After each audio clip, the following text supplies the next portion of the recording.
आप सेगमेंट है हमारा सेहत और फिटनेस, जिसमें हम सेहत से जुड़े तमाम तर मसाइल के हवाले से बात करते हैं। हमारे हेल्थ एक्सपर्ट उन मसाइल का हल हमें बताते हैं। और आज हम बात करने वाले हैं जेनेटिक एडिटिंग की, जो वक्त के साथ साथ बहुत ज़्यादा मकबूल होती जा रही है। और ये ऐसी टेक्नोलॉजी है जिसके ज़रिए उन तमाम बीमारियों को नस्ल दर नस्ल बढ़ने से रोका जा सकता है। और अगर बीमारियों का जिक्र किया जाए तो उनमें चंद बीमारियां थैलेसीमिया है, हीमोफीलिया है, और आजकल जैसे डायबिटीज़ बहुत ज़्यादा आम होती जा रही है। और ये भी बीमारी जो है वालिदैन से बच्चों में मुंतकिल हो रही है।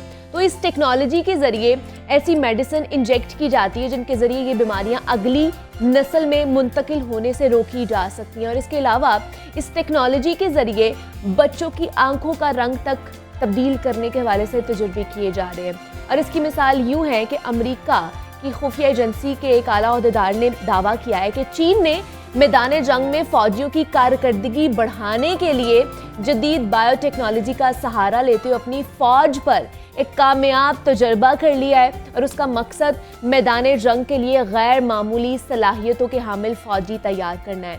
ताहम माहिरीन को ये खदशा है कि एक एम्ब्रियो को जेनेटिकली एडिट करने से अनदेखे नुकसानात का सामना भी हो सकता है। और ये नुकसान सिर्फ एक फ़र्द को नहीं होता बल्कि अगली नस्लों तक जा सकता है। तो ये टेक्नोलॉजी है क्या, इससे क्या क्या काम लिया जा सकता है, कौन कौन सी मौरूसी बीमारियां हैं जिससे इसको रोका जा सकता है, और इसका प्रोसीजर क्या होता है, इस पर आज हम बात करेंगे। हमारे साथ इस वक्त मौजूद हैं प्रोफेसर डॉक्टर गजाला रूबी हैं, डायरेक्टर हैं research and molecular genetic head हैं, और PhD in human genetics and molecular pathology उन्होंने पीएचडी उसमें की हुई है। तो उनसे आज बात करेंगे डिटेल में और इस टर्मिनोलॉजी के बारे में, इस नए ट्रीटमेंट के बारे में उनसे जानेंगे। डॉक्टर गजाला, आपको वेलकम कहती हूँ जागो लाहौर में। कैसी हैं? Thank you very much. अस्सलाम वालेकुम। वालेकुम अस्सलाम। बहुत शुक्रिया, thank you for inviting. Doctor Ghazala, सबसे पहले तो बताइए जेनेटिक एडिटिंग है क्या, ये क्या नई टर्मिनोलॉजी आ गई है ये तिब की दुनिया में? आपको पता है जो भी जीन्स कैरी करते हैं, हर चीज़ आपकी, हर बॉडी का आपका फंक्शन जीन्स कैरी करता है, ठीक है। और ये आधे जीन जो होते हैं वो बच्चा अपने पेरेंट्स से लेता है और आधे उससे, ठीक है। बेसिकली वो आधे जीन करैक्टर जो होते हैं वो पेरेंट्स से ही आते हैं, मेल से या फीमेल से, ठीक है, मैटरनल से या पैटर्नल से। और ऑब्वियसली जहाँ हम अच्छे करैक्टर्स लेते हैं वहाँ हम डिजीज़ भी पास ऑन करते हैं अगली जनरेशन को। और वो जाहिर है कि जीन्स कैरिंग करैक्टर्स ही इनको कहा जाता है। जेनेटिक बेस ही जीन्स पर है।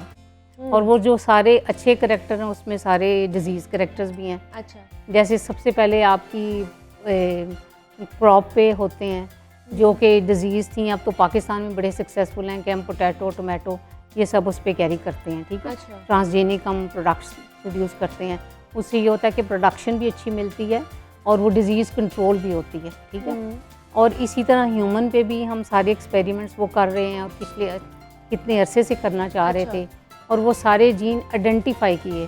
ये आइडेंटिफिकेशन का अमल तब हमें पता चला या केम टू नो, मतलब कि I want to translate in Urdu as much as just कि ताकि पब्लिक अवेयरनेस हो, ताकि वो जब से सीक्वेंसिंग का रवाज आया। अच्छा। सीक्वेंसिंग ये है कि आपका एक एक जीन का करैक्टर, एक एक जीन का जैसे ABC या जो उसके 4 न्यूक्लियोटाइड्स हैं, ठीक है, ATCG, उनका सब पता चला।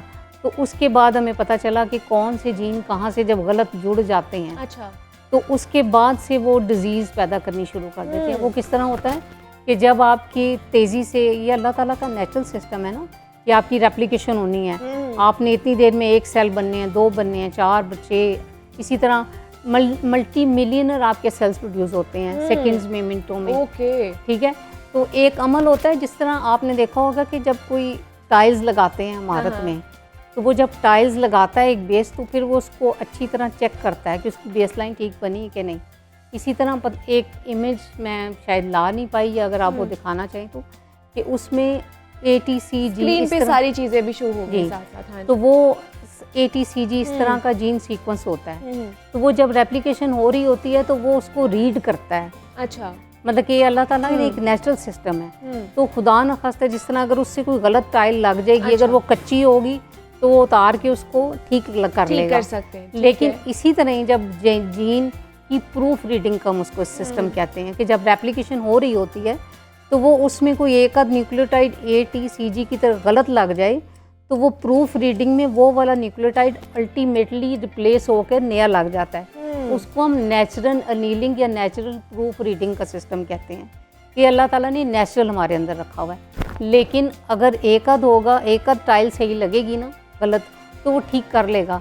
लेकिन अगर उसकी बेस लाइन ही गलत है, पूरा आपका पूरा जीन होगा, म्यूटेट हाँ, हो गया हुआ है, हाँ। यानी ए से जाके जी लग गया, सी से जाकर कुछ और लग गया, तो वो आपकी रॉन्ग प्रोटीन मैसेज जाता जाएगा। ओके। क्या होगा कि रॉन्ग प्रोटीन सिंथेसाइज होना शुरू हो जाएगी। यहाँ पे आपकी प्रूफ रीडिंग नेचुरल अलीलिंग फेल हो गई है, यहाँ आपकी रॉन्ग प्रोटीन सिंथेसाइज होनी शुरू हो गई है और वो आपके रॉन्ग न्यूक्लियोटाइड पड़े जा रहे हैं। अच्छा, इसकी क्या वजूहत हो सकती हैं डॉक्टर गजाला की जो रेप्लिकेशन होती है? मतलब बहुत से लोग या एक्सपर्ट्स ये कहते हैं कि जो कज़न मैरिजेस होती हैं या जिनके ख़ानदान में ही शादियाँ हो रही होती हैं, उनकी वजह से भी ये चीज़ें बहुत ज़्यादा आगे प्रोलॉन्ग करती हैं, उसकी वजह से भी हो सकता है, ये भी एक फैक्टर होता है। आपके इकोलॉजिकल फैक्टर्स भी हैं, आपके जेनेटिक फैक्टर्स भी हैं, वो किसी एक इशू को भी हम वो इग्नोर नहीं कर सकते। अच्छा। We have to see all the factors along ecology and genetics. अच्छा, ठीक है। आपके किस एरिया में, हमारे यहाँ क्योंकि नस्ल दर नस्ल वही शादियाँ हो रही होती हैं। हमने आज भी अगर राजपूत हैं तो राजपूत में करनी है, अराई हैं तो अराई में, मतलब कि हम आज भी शायद थोड़ा सा ट्रेंड चेंज हो गया, अर्बन में थोड़ा सा ट्रेंड चेंज हुआ है, लेकिन रूरल में नहीं चेंज हुआ।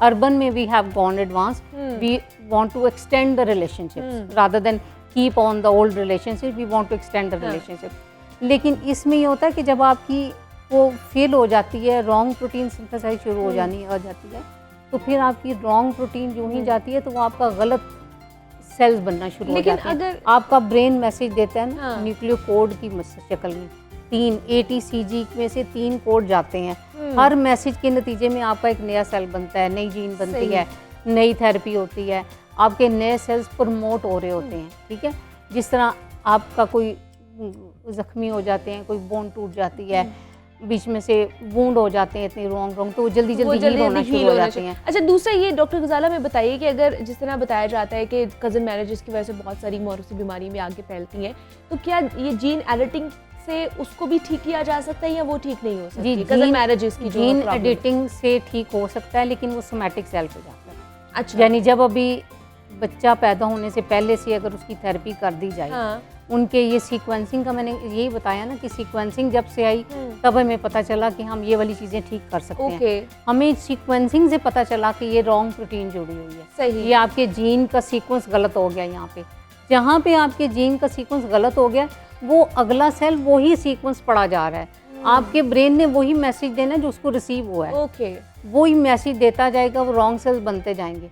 जब सीक्वेंसर आया तो हमें पता चला कि वहाँ से ये वाला सेगमेंट इतने बेस पेयर का था या इतनी सी आपकी 1 मीटर में या 1 सेंटीमीटर में, यहाँ पे जीन में प्रॉब्लम थी, ये जीन गलत लगा हुआ था, ये जीन उल्टा था, इसको इस सीक्वेंस के साथ काट के जोड़ दिया जाए, ये इसको जीन एडिटिंग है, वो सेगमेंट यहाँ से निकाल दिया जाए।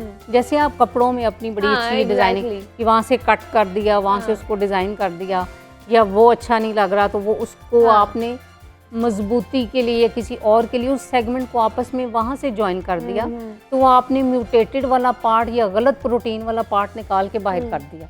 आपने जो उसके ठीक वाले सेल जुड़े हुए थे, ठीक वाले कोडॉन जो थे, उनको आपस में ज्वाइन कर दिया।